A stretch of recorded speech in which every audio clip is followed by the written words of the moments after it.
It's time for the Your Personal Bank Show with Ferenc Toth, financial literacy educator and speaker, entrepreneur, and chairman of the board of Bank Information. Take charge of your financial future with Your Personal Bank.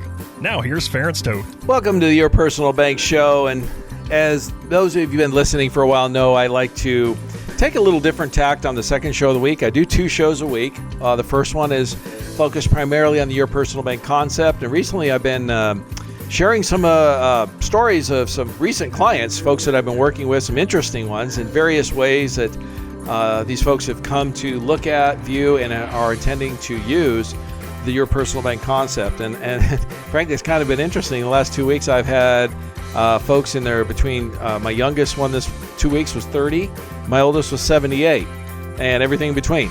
So everything from bank executives, real estate investors, business owners. My gosh, it's been quite the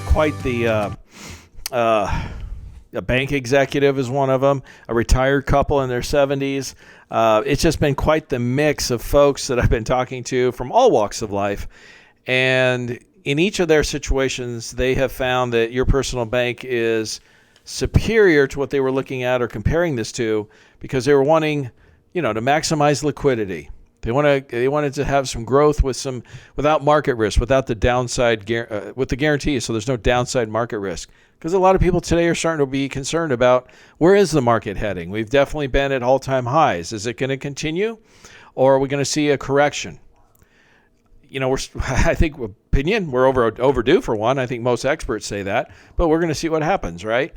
The other thing is taxes. Your personal bank can grow, access, and pass the money onto your heirs tax-free if we set it up correctly, income tax-free. And that's powerful, especially if you believe taxes are going to go up. Our current administration has been talking about increasing taxes repeatedly in a number of ways. So that's an impactful thing. And inflation has really gotten a lot of people concerned, as again, I think it should. I think inflation is one of the most insidious and hidden taxes on our income, or the worth of our money, our ability to buy and put away money and pass it on to the next generation and put stuff away for the future. It really, really eats into all that. And having your money go farther with the positive arbitrage is certainly a very powerful tool.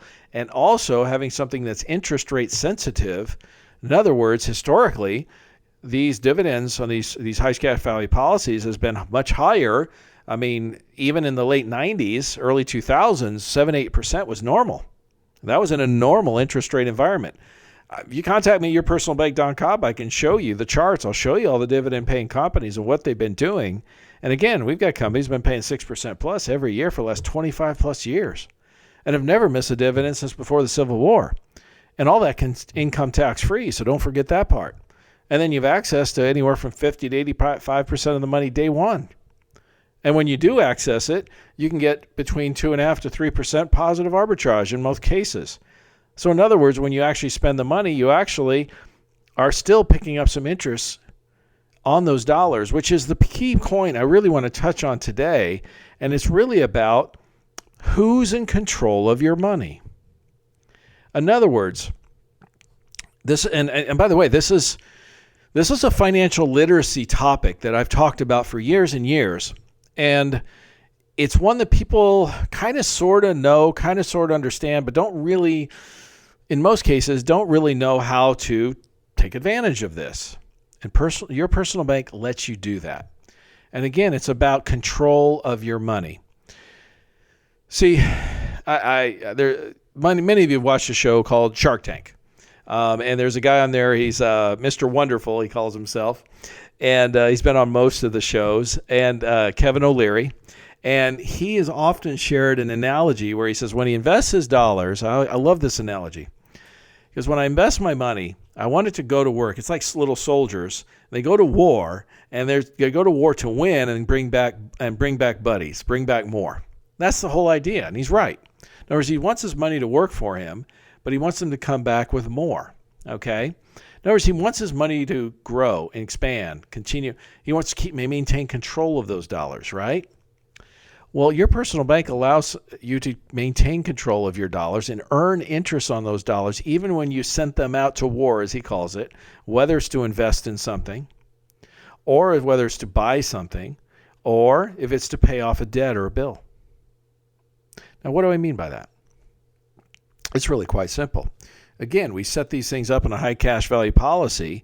You fund a high cash value policy to grow the money, get dividends. Like I said, I've already shared 5.75%, 6% dividends even today. Historically, 7-8% is more of the norm in a normal interest rate environment. And yes, in higher interest rate environments back in the day when these things were paying double-digit dividends. Okay. Now look, I hope we don't get to those kinds of interest rate that kind of inflation and interest rate environment again in the future, because, well, from an economic standpoint, that's ugly. That's really devastating for a lot of people in terms of their buying power and their money and business and the stock market and all those kinds of things. It can be really, really devastating. But I just want you to understand is if things go that way, this is actually gets stronger and stronger. The dividends get higher and higher because it's interest rate sensitive. And that's historically how it's always worked. And then again, we're not accessing money from the policy. We're actually taking it from a bank line of credit. We're using the cash in the policy as collateral for the loan. And the cash in the loan we access from the bank is a lower interest rate than what we're earning. Again, currently, most people are getting between 2.5% to upwards of 3% positive arbitrage. And historically, that's been the case. 2 to 3% positive arbitrage is the norm. It's not the exception, it's the rule. Why is that so important? Look, again, I'm going to go back to the key point I started with. Who is in control of your money? See, when you take dollars and you trade those dollars for a good or a service, you went and bought something, or you trade those dollars to pay off a debt, pay off a bill, or you trade those dollars for an asset, you're going to invest in something. What happens in all three of those transactions, those scenarios? The same thing that happens is you're trading your hard-earned dollars for something else, aren't you? You're trading it for that good or service, or you're paying it off the bill or you're buying some kind of asset, right? When you do that, when you trade those dollars, who's controlling those dollars now, you or someone else? The answer, of course, is someone else. Now, you gave up the dollars, didn't you? You gave them to somebody else in trade for that good or service or asset or whatever. You lose those dollars you gave up. Are you going to earn any interest on them? Yes, I get you may have bought an asset that could increase in value or whatever, okay? But are those dollars going to actually work for you in the future? Are they going to earn interest? Are they going to bring back buddies like Kevin O'Leary talks about? And the answer in the vast majority of cases of people I talk to is the answer is no, not at all. Once you give up those dollars, they're gone. In fact, most cases are gone forever, aren't they? And here's the thing to understand. Depending on how long you live, that could get really expensive. And what do I mean by that? It means is you gave up the ability for those dollars to earn interest for you in the future. They can't grow. They can't earn interest. They're gone. You gave them up, right? Well, what if instead of giving up those dollars, you put them in the personal bank policy to grow, the insurance policy to get dividends? So the money's there. It's there. You control it. You own it. It's yours. It's going to earn dividends. That never changes. By the way, you earn compound interest growth every year the rest of your life because that money's just sitting there and it's growing. And instead of taking a withdrawal or taking money out of that account to buy something or invest in something, what if instead, like we talk about, we set up a bank line of credit and we use that cash and that policy as the collateral for the loan? And we're going to access unused dollars from the bank, not from your insurance policy, not from you. You're still controlling your money, right? Here's the key. You control the money. You are in charge. What's more important, someone else? Would you rather have someone else in charge of your money or you? I'm going to talk more about that in the next segment, so I'm going to encourage you to stay tuned. But really, would you rather be in charge of your money or someone else? Who do you think is going to take better care of your money, you or someone else?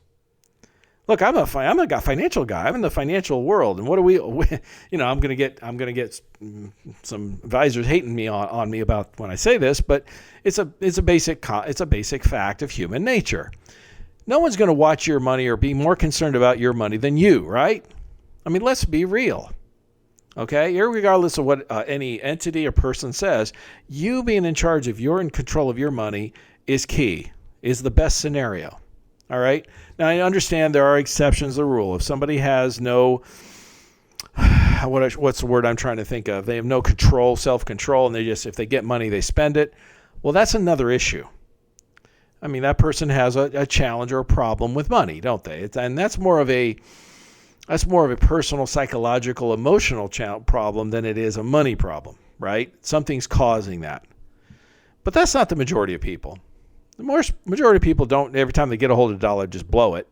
No, they're more responsible. They're better stewards than that. How's that? I mean, if you're a halfway decent steward of your money, why not take and keep control of it? And then look, if you see an investment you like, or you have an advisor that wants to recommend a good investment for you, great. You have this pool of money that's earning dividends, that's growing. But you won't want to touch that pool of money earning those dividends because you want it to keep earning dividends, right? And I do. So should you. Now, you say, but I like this other investment and I want to invest in this other thing because I think it can get me a nice return. Great. Access the funds from the bank line. The cost of borrowing those funds is less than what you're earning. You're keeping the difference. You're keeping that 2.5%, 3%. And what are you doing with those dollars? Go ahead and invest in that asset that you think is going to do well. What happens now? Your asset, if it does what you think it's going to do, grows. You get a return on your money. Whatever that return is, you get. Are you losing out on any upside potential with that investment? And the answer is no. You get what you're going to get, right? But your pool of money over here is still growing and earning dividends, so you get that also. And you get to keep the difference of the money, the dividends it's earning, and the interest you're getting charged, which again today is about 2.5%, 3%, depending on the situation, and has historically been that, by the way, long term. Last 40 years, in fact. Keeping control of your money gives you more power, keeps you in control. It makes your money last longer and go farther. And look, again, if you think inflation might be an issue in the future, which again, a lot of people think so, and I have concerns about it myself, then this is supremely important. It's supremely important to keep control of your money, allow it to continue to grow, access it if and when you need it or want to use it, but keep control. Stay tuned in the next segment. We're going to talk about this more. For more information on Your Personal Bank, feel free to contact Ference at yourpersonalbank.com.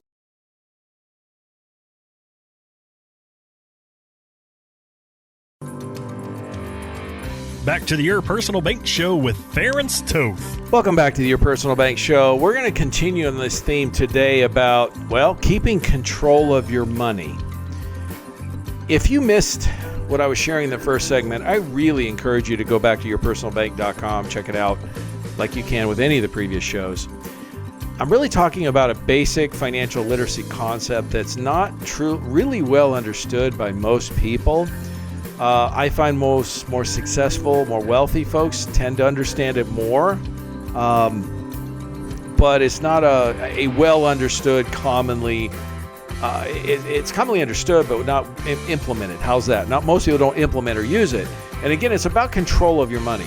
Again, when you trade dollars, when you trade the hard-earned dollars for assets or items or services or whatever, you give up the control of those dollars to earn for you in the future. And basically what you're doing is you're trading those dollars, you're giving up their ability to potentially earn in the future. It's a cost basis kinds of thing. It's lost opportunity cost is what the technical term is.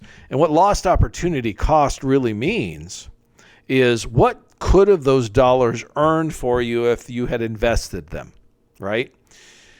The problem we have, and everyone understands, look, if you invested in something, you got a certain rate of return versus taking the dollars and buying something or paying a bill, you'd have more money. We all get that. The problem is there's a cost to live. I mean, we like to eat. We have to food, clothing, housing, right? Those kinds of things. And there's things we want too. I mean, we don't want to live like a monk, most of us. And so there are expenses that so some of our income, some of our dollars are going to go out to those things where it costs to live.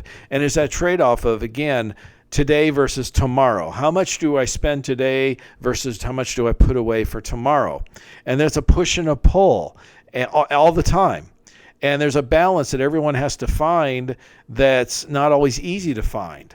And there's a lot of factors that go into it, your income, your needs, all these various things. Emergencies occur, various changes of income, economic situations. They can cause the push and pull to vary. Your personal bank helps ease that push and pull.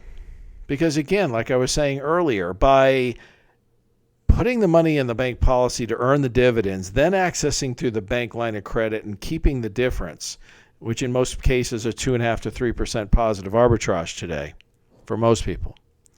By keeping that difference, you actually can take some dollars today, spend them, use them today on current needs and wants, yet still earn some interest on them to have some dollars for the future. Now, I'm not saying you should spend all your money now, understand, but you can help ease that balance. You can shift that sum. You can actually spend more today than you are now and still have some for the future. Or if you don't want to change that, that's fine. You'll actually end up having more for the future, because whatever it is you're going to earn, whatever asset investment you do, whatever it is you do, basically you can add 2 or 3% to that annually. Average rate of return. What some of you who are listening, I know this, are numbers folks. You like to crunch the numbers. All right, I'm going to encourage you and give you a bit of a challenge. Look at what you've made on your investments over the past decade or 2 or 3 or however long it is you've been investing and keeping track of things. And whatever that rate of return is, you figure that out, and you can figure out, what you started with and what you have now or whatever, right? You have a starting and ending numbers. Here's what I'm going to challenge you to do. Add 2.5% annually to that rate of return over the next decade. How much more would you have? Do it for the next 20. Do it for the next 2 decades. Some of you could do it for 3 or 4 decades, depending on your age.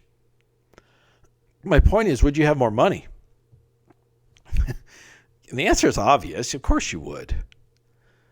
So then my next question is, if you're analyzing this, if you're running the numbers, excuse me, I had a CPA do this with me just 2 weeks ago, do this very process over the last few weeks, and he's a new client today. Because he analyzed, you can't argue with the numbers, folks. You're going to have more money. So what is it that's holding you back? Look, do your due diligence. Check it out. Contact us at yourpersonalbank.com.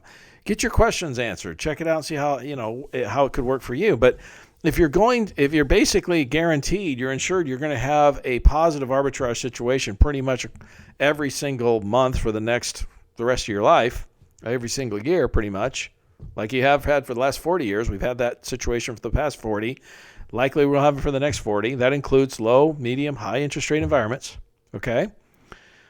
Well, if you're going to get some positive arbitrage each and every year, which means you're going to have more money in your pocket to spend or use or allocate or invest or whatever every single year, then really, what's holding you back?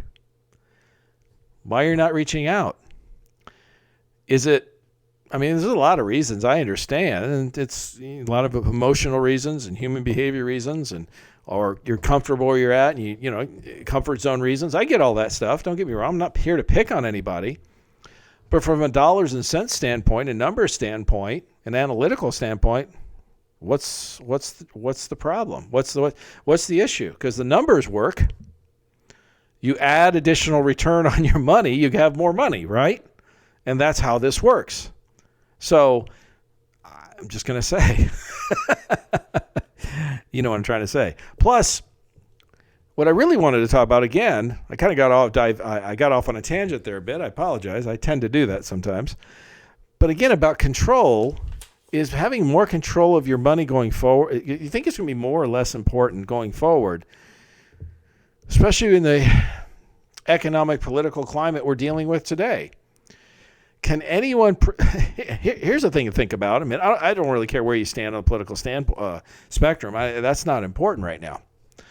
But I do believe that I don't think anyone a year and a half ago could have predicted where we are today.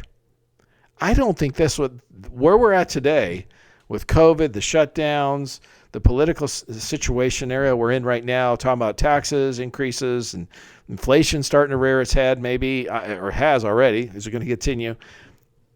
I don't think any sane person could have predicted where we're at today a year and a half ago.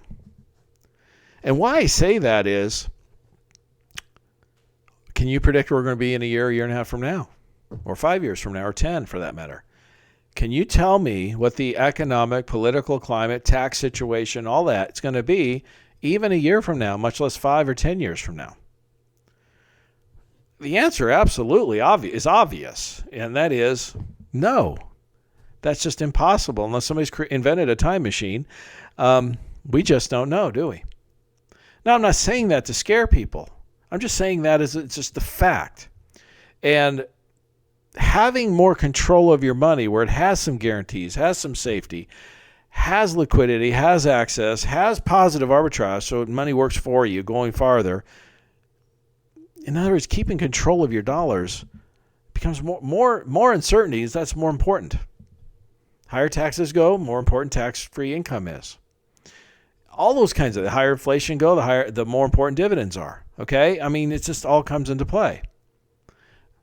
My point is, I think folks need to really start looking at, I want to make sure I have a pool of money that I'm in control of, that I have access to, that I know it's going to be there regardless of what happens.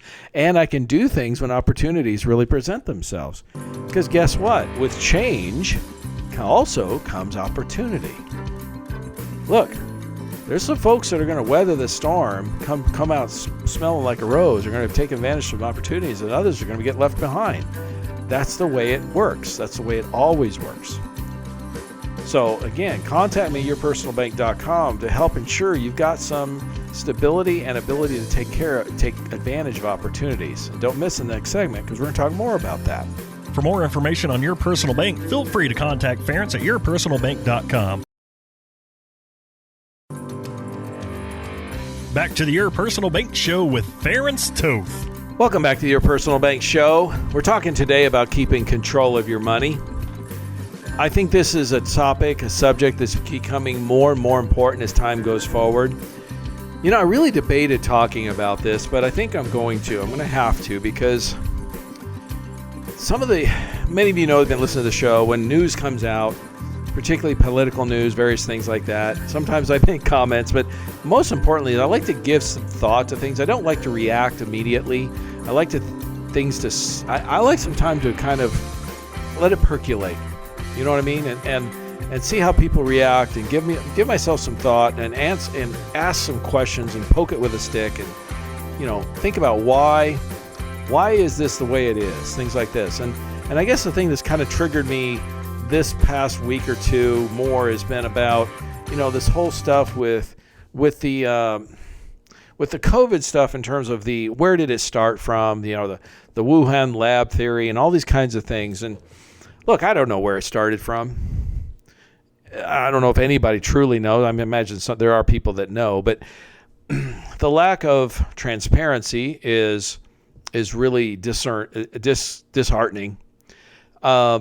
Not surprising, though. I guess what I'm saying is, I always suspected. I've even talked about this. If you go back to some of the previous shows, which they're recorded, so it's like I can't hide it. I talked about quite some time, probably almost a year ago now, about some thoughts about where this came from, how it started, and certainly the fact that there was a lab in China that was doing virus research. It's the only level 4 lab in the country, right near to where the outbreak occurred. I mean, that's just an obvious. That's like, when there's smoke, there's fire, right? And for people to discount that and push against it, and the media and the fact checkers and Dr. Fauci and everybody else to push back as hard as they did, really, frankly, personally made me think even more likely that it was more likely, because I have a healthy distrust of big government. I don't think that's any secret, and I think there's valid reasons for it, and I think more and more people are coming to that conclusion. I think they should. And to trust the government and trust in a nameless, faceless, large bureaucracy, I think is just very unwise. And it's very unwise for for anyone's future, their freedoms, certainly, their economic future, any of that. I mean, obviously, it's becoming more and more clear that this is a viable possibility. And there was incentive for people like Dr. Fauci to cover this up or misdirect or whatever, because, look, it's already come out as fact. Dr. Fauci's admitted himself that the government basically helped fund, well, directly or indirectly, funded research. In other words, U.S. taxpayer dollars went to Chinese labs, the Wuhan lab in particular, to do research, funding research on viruses. Here's the thing. You got to ask yourself the question, why on earth, why in the world would we as a U.S. fund a Chinese clinic or whatever, research place, to help create a stronger virus? When China, I don't think anyone can argue, is our number one economic competitor.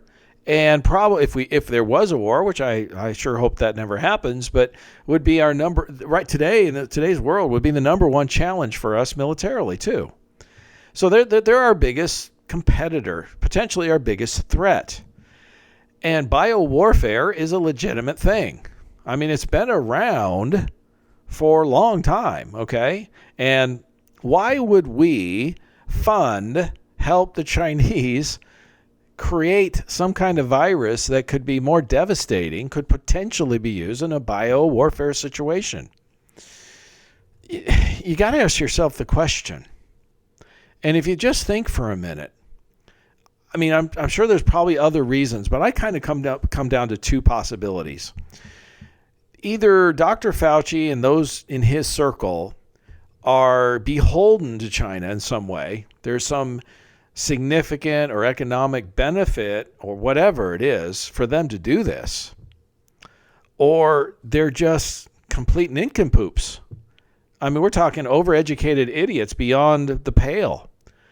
Because if they ever cracked a history book, they understand that nations go to war with each other. And if we helped China, who could potentially become an enemy of ours in the future, in a future war potentially, and we help them create a weapon that they could end up using against us, that's just the height of idiocy. That's just nincompoop stuff. I can't even fathom the lack of common sense there. But I do understand that there are high overeducated idiots, okay? And maybe that's the situation. I just don't know.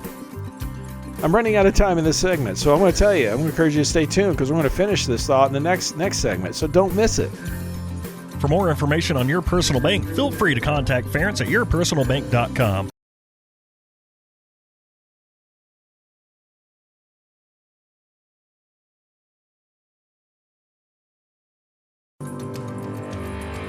Back to the Your Personal Bank Show with Ference Toth. Okay, we're wrapping up this Your Personal Bank Show, and yes, if you were listening to the last segment, I finished off by saying Dr. Fauci is an overeducated idiot. Well, that's the conclusion at least I have to come up with. And the reason I came up with that, it's either that or he's in bed with the Chinese somehow, is why on earth, I can't think of any reason why you would fund research in a Chinese lab to create a virus that could potentially harm people and could potentially be used as a weapon and help our number one potential enemy. They're a communist country. Communist China is a country that is a legitimate threat to America in economic or a real war. And if you haven't realized that a communist country can use devastating tools against its own citizens or others, well, you just haven't paid attention to any kind of history at all, and you don't know what the heck's going on, or you're an idiot. You're a nincompoop. I just can't come to any other conclusion. And why this is so important is the other thing that came out in this recently in the last couple of weeks here is, Biden's come out with a $6 trillion budget. Now, who knows how much of it's going to be passed and how much is going to become law, or whatever. But the reality is that's a 50% increase in spending. Basically, it's a 50% increase to the government for income. Again, where do they get the money? Government has no money, right? They either tax us, they get it from taxpayers, or they print it, okay?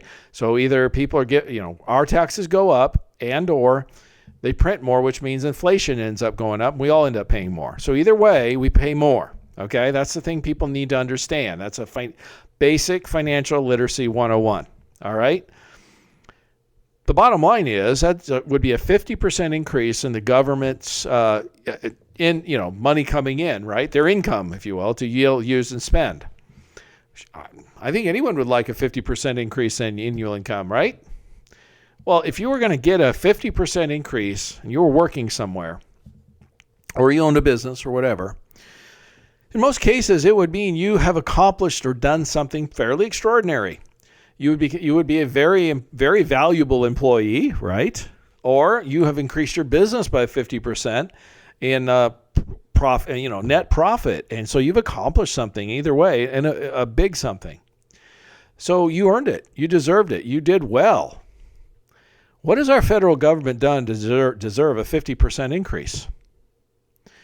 What I can see, the things that I see is, I think they used this COVID shutdown to disastrous effect, lied to the American people repeatedly, showed a lack of transparency. This whole cover-up is coming unraveling with Dr. Fauci and all them. The fact that they gave money to a Chinese lab for research is beyond the pale. In my opinion, that's a Dr. Fauci and anybody involved with that decision should be fired immediately on the spot. I mean, that's at the least. That's like the least. They probably should be put up on criminal charges because that's aiding and abetting the enemy, in my opinion.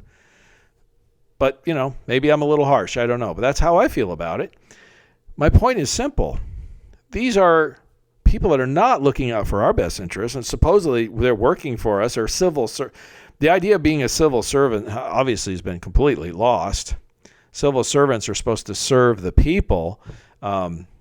Giving money to Chinese labs has nothing to do with serving the people. And whether it was an accident or intentional, I don't know, or whatever happened. But the facts are, you can see why they want to have anything to do with cover up. I totally understand why they wanted to cover it up. Would you want to have any part of being involved in something even slightly that in essence, killed 3 million people worldwide? I don't think I would. I don't think anyone would. But the fact that they even thought that was a good idea, and it wasn't just Dr. Fauci. I mean, there was a whole team of people involved. All of these people, highly educated doctors, and I'm just going to say a bunch of highly educated idiots, or worse. Okay, they're in bed with the Chinese or something, economically, something. I don't know. They had something on them. I don't understand. I'm sorry. I just don't understand. Why should people like this? Oh, yeah, I forgot to mention this. With the budget. So the $6 trillion Biden budget gets put out there. And because, again, they don't really want us to know what's going on. I don't know how stupid they think we are, but they released it on a Friday before Memorial Day when they thought no one would be paying attention. You don't release stuff like that on that day unless you're trying to bury it, and that's common knowledge. Bad news, things you don't want people paying attention to, you release on a Friday afternoon when everybody's getting ready for the weekend. A holiday weekend's even better. All right? This isn't rocket science, folks. This isn't Sherlock Holmes stuff. This is basic common sense. Why in the world do these people deserve a 50% raise when they're giving money to China to help create things that can help kill people and potentially be used as a weapon against us? That they even think that was a good idea on any level is beyond the pale, beyond my level of understanding. Maybe I'm just not smart enough to understand it. But I think the real reason is I have a heck of a lot more common sense than any of them do, or another different set of agenda. Maybe I actually care about my country and the people that live in it much more than they do. I don't know. I don't know what the answer is, but certainly if they worked for some company and pulled something like a stunt like that, they would be terminated on the spot, probably lose their pension, and might even be convicted. And frankly, I think that's what should happen. I'm not holding my breath, but I'm certainly hope something happens. Our federal government deserves a 50% pay cut, not a 50% raise. That's what I'm trying to say. Congress itself, I've talked about this before, has less than a 20% approval rating consistently for the past well over a decade. This isn't recent stuff. This has been going on for a while. Why should these people deserve to be in control of more money to allocate and choose where it's spent when they can't even handle what they got and they do it disastrously? I would be much more in favor of 50% pay cut versus a 50% raise. Because frankly, in my opinion, they just don't deserve it. There is no financial stewardship. There's no financial responsibility of any kind whatsoever that I can see, with very, very few exceptions. I mean, I'm of the opinion if it's an incumbent, they should just be voted out. And I guess where we're at is I'm hopeful that enough people recognize that. And here's where I'm encouraged. I'll tell you this. First of all, I'll say this. Should you protect yourself? I think that's beyond question at this point. It's getting to the point where I don't know what the federal government's going to do or try to keeping control of as much money as possible, having access to it, reduce. Look, if you just look at it this way. Look at putting your money in your personal bank as a patriotic act. What do I mean? It is. It's because you can grow your money tax-free and access it tax-free. And what does that do? That gives less to them to spend, right? In other words, I'm not saying don't pay your taxes and any of that kind of stuff or do anything illegal. What I'm saying is use the system. Use the rules that are in place while they're still there. Who knows what's going to happen down the road, right? So view it as a patriotic act. What can I do to reduce my taxes? What can I do to my investments so that those become less taxable, not more? Folks, let me give you a heads up. IRAs and 401ks do not reduce your taxes. All they do is defer your taxes. A lot of people don't know that. It's sad, but true. And when you defer taxes on an IRA or 401k, what are you actually doing? You're kicking the can down the road, right? Which means you're going to pay tax when it comes out. And if it grew in the meantime, you're going to pay more, aren't you? You're going to pay taxes on a bigger pile of money versus a smaller pile of money. Who gets more money? The IRS. And who gets to choose how that money is spent? Congress. Okay? View paying less taxes legally as a patriotic act. Look for tax-free options. Your personal bank is one of them. Plus, pick up positive arbitrage so you can earn money on money you spent so it goes farther in case inflation does become a bigger issue. So your money lasts longer, goes farther, works for you more. So now not only you're controlling your money, you're protecting your money, you're not donating as much of it to the IRS and our federal government, Congress and all of them to spend recklessly, like funding Chinese labs, for example, to create viruses that can kill people and give. I'll say one last thing about that. I believe, I have no way of knowing this, but here's what I believe. I believe the Chinese government, the leaders, when they found out that we were willing to fund their number one lab to create enhanced viruses, I bet they were just laughing their tails off. Because frankly, I believe the Chinese government, communist government, would have spent the time and money and energy to create more lethal bioweapons, whether we contributed money to the effort or not. The fact that we are willing to do that, it just helped. They didn't have to spend the money on it, and they probably just laughed there all the way to the bank. They probably thought, what idiots are these people? How stupid are they? I'm saying the same thing, but that's another subject. I want to go back to, look, protect yourself. Keep control of your money. Pay less taxes. It's a patriotic act. Give them less to work with. Look, There's a book called The Power of Zero. It's written by David McKnight. It's a book I've recommended many, many times to folks. And if you have an IRA or 401k, you need to read that book. It's called The Power of Zero by David McKnight. I have nothing to do with the book, but I can tell you this much. After reading the book, many folks who do that, they literally then contact me at yourpersonalbank.com and say, we need to talk. I had no idea my IRA or 401k was structured this way, and this was the impact, and this is how it would work. Do yourself a favor. Get yourself educated. Don't just go down the flow and fund your IRA or 401k because that's what everyone else does. Look, I'm not saying you shouldn't do it, but what I am saying is that get yourself educated. Don't just do something because that's what everyone else does, because that's how you're going to get, well, you're just going to get what everybody else gets. But as I say, again, one last time, paying less taxes legally is becoming a patriotic act. Because if you don't believe in what our federal government is spending a lot of its money on, and if you believe that our federal government is wasting money, why should you contribute to the problem if you have the option not to? Or at least reduce the amount you... Look, getting in a situation you can pay zero taxes like Amazon, that's tough. That takes a lot of expertise and a lot of high-powered attorneys and all that to accomplish. There's no two ways about it. Can it be done? Can I give advice to people that can help folks get in that direction? Absolutely. But can you reduce, certainly in most cases with most people I meet with, can they reduce their tax liability and give less to the IRS? And the answer is yes. It does two things. You keep more. Gosh, that's a good thing, isn't it? Look, the less tax you pay, the more you keep, the more you have, the more you can spend on you, your family, your future, and all that good stuff. The second thing it does is the less you give to the Congress and our federal government, the less they can spend it on, waste it on stuff, right? It's a patriotic act. So, to summarize and finish up my thoughts today, keep control of every dollar you get your hands on as much as possible.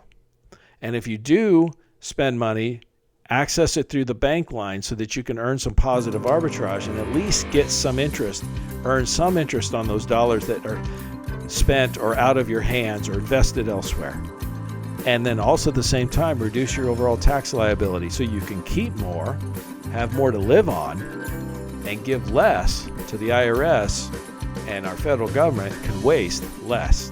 As always, stay tuned to the Your Personal Bank show, and as long as it's on our money, in God we trust. For more information on Your Personal Bank, feel free to contact Ference at yourpersonalbank.com. This show is designed to provide accurate and authoritative information. The presenter and guest on this program do not engage in legal, accounting, or tax advice. Professional advice regarding your situation should be sought if required. Products and riders may have limitations and may not be available in all states. Excessive unpaid loans may affect performance. Distributions may become taxable if not managed properly. Replacements may not be suitable for everyone. There may be charges when replacing coverage. Compare when considering a replacement. Dividend rates and baseline of credit rates may change. Contact yourpersonalbank.com for current rates.